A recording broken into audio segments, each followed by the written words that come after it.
ਵਾਹਿਗੁਰੂ ਜੀ ਕਾ ਖਾਲਸਾ ਸ਼੍ਰੀ ਵਾਹਿਗੁਰੂ ਜੀ ਕੀ ਫਤਿਹ। ਮਨ ਇੰਨਾ ਜ਼ਿਆਦਾ ਬੇਈਮਾਨ ਹੈ ਕਿ ਸੰਸਾਰਿਕ ਕੰਮਾਂ ਵਿੱਚ ਤਾਂ ਬਹੁਤ ਲੱਗਦਾ ਹੈ, ਪਰ ਚੰਗਾ ਕਰਮ ਕਰਨ ਤੋਂ ਕੁਤਰਾਉਂਦਾ ਹੈ।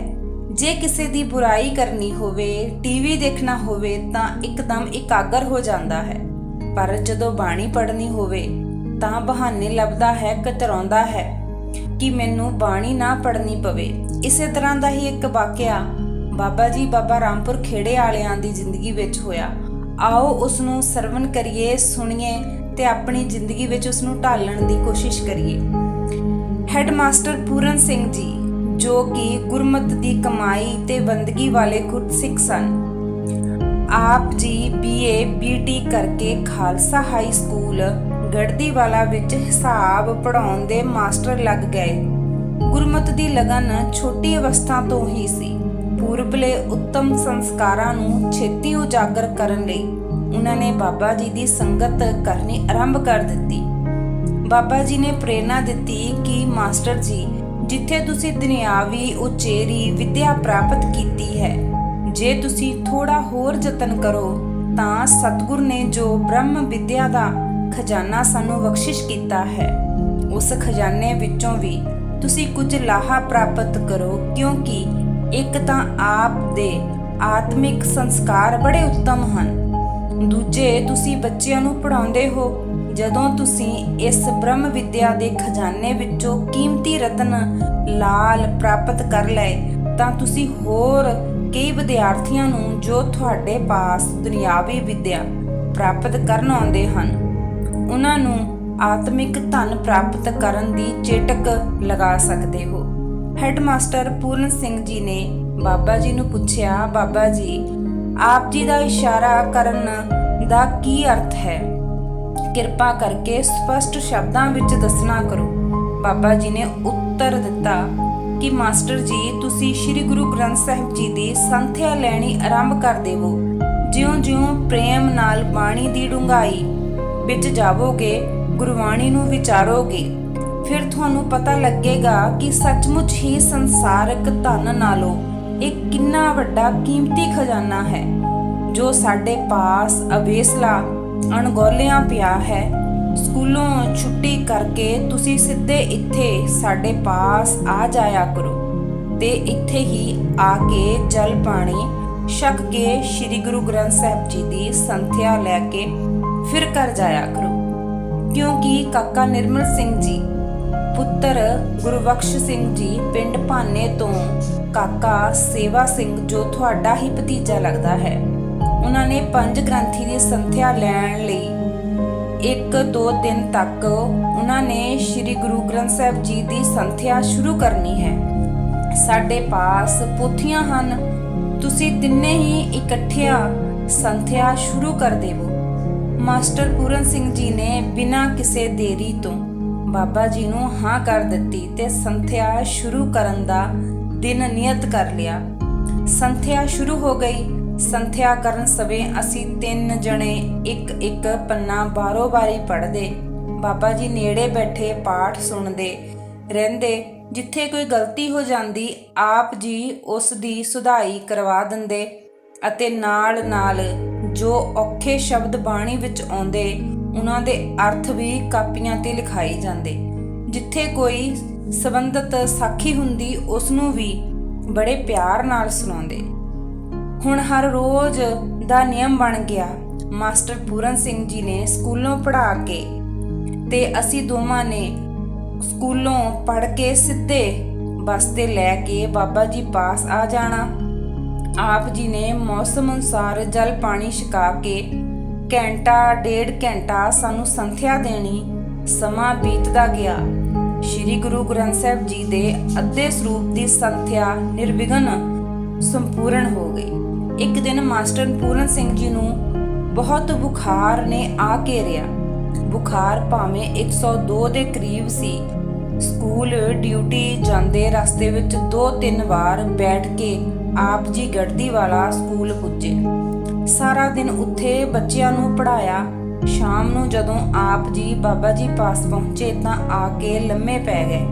ਬਾਬਾ ਜੀ ਨੇ ਲੰਮੇ ਪੈਣ ਦਾ ਕਾਰਨ ਪੁੱਛਿਆ ਤੇ ਜਲ ਪਾਣੀ ਛਕਾਇਆ।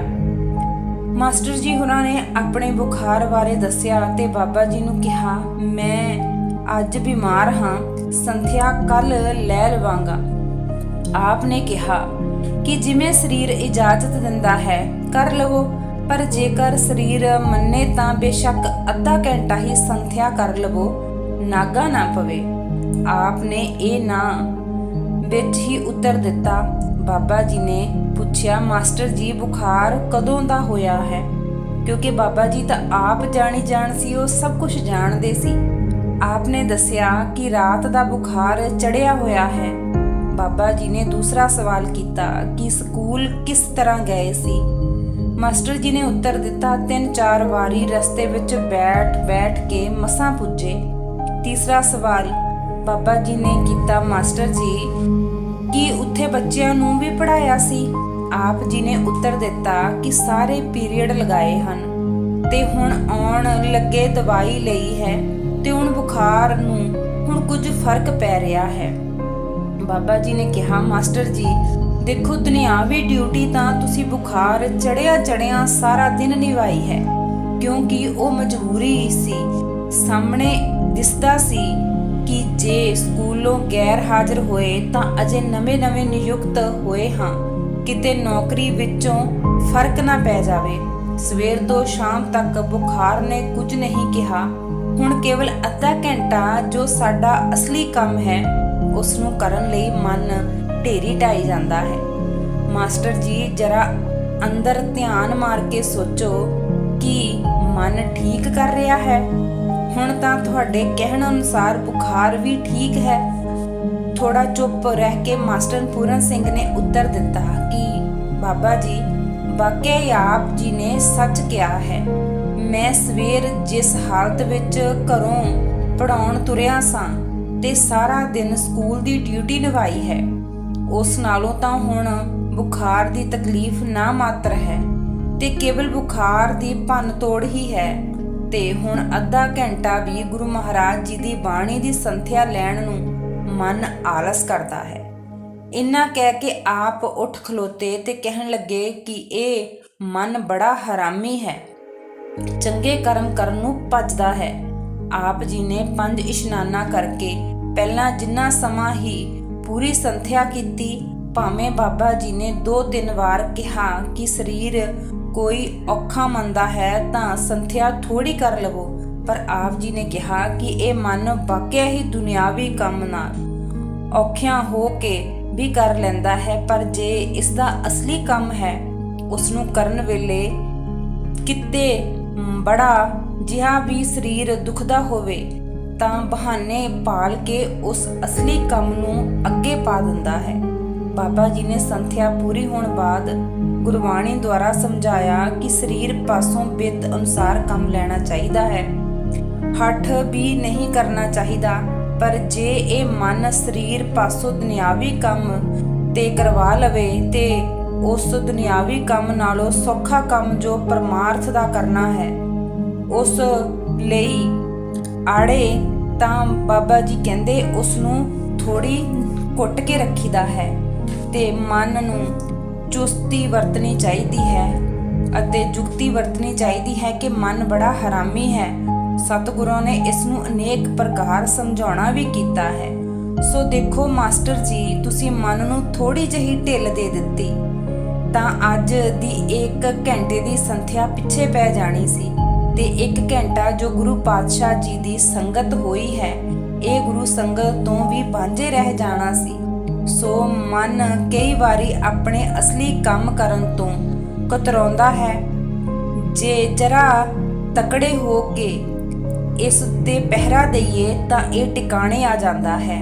ਜੇ ਮਨ ਨੂੰ ਢਿੱਲ ਦੇ ਦਈਏ ਤਾਂ ਬਹੁਤ ਵਾਰੀ ਇਹ ਬਹਾਨੇਬਾਜ਼ੀ ਕਰ ਲੈਂਦਾ ਹੈ ਤੇ ਬਿਰਵਾ ਕਰ ਦਿੰਦਾ ਹੈ ਕਿ ਇਸੇ ਲਈ ਮਨ ਨੂੰ ਪੰਜਵੇਂ ਪਾਤਸ਼ਾਹ ਜੀ ਦੀ ਤਾੜਨਾ ਵੀ ਕੀਤੀ ਹੈ ਕਿ ਮਨ ਤੇ ਆਪਣੀ ਪੂਰੇ ਡੋਰੀ ਰੱਖਣੀ ਚਾਹੀਦੀ ਹੈ, ਮਨ ਤੇ ਪੂਰਾ ਕੰਟਰੋਲ ਰੱਖਣਾ ਚਾਹੀਦਾ ਹੈ, ਕਿਉਂਕਿ ਮਨ ਬਾਣੀ ਪੜ੍ਹਨ ਤੋਂ ਤਾਂ ਬਹੁਤ ਕਤਰਾਉਂਦਾ ਹੈ।